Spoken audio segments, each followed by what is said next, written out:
আল্লাহ বলে, আজরাইল, মালাকুল মাউত, আমার বন্ধুর কাছে তুমি চলে যাও। এমন বন্ধুর কাছে আমি তোমাকে পাঠাচ্ছি যে বন্ধুকে আমি তৈরি না করলে লাউলা কালামা খালাকাতুল আফলাক।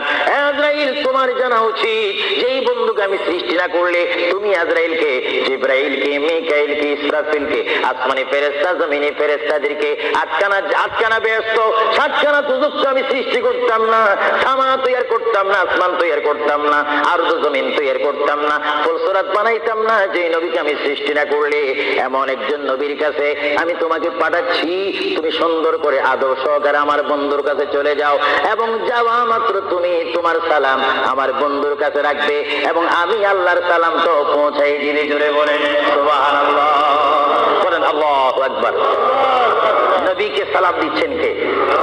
আরো জোরে বলুন না কে?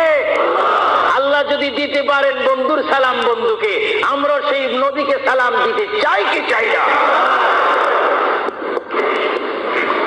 নবীকে সালাম দিবেন এইভাবে, দোস্ত কেমন আছিস, এইভাবে নাকি? আদব সহকারে, আদব সহকারে সালাম দিতে হবে। পৃথিবীর যে কোনো জায়গায় বেয়াদবি চলে, কিন্তু রাসূলের দরবারে কোনো বেয়াদবি চলে না।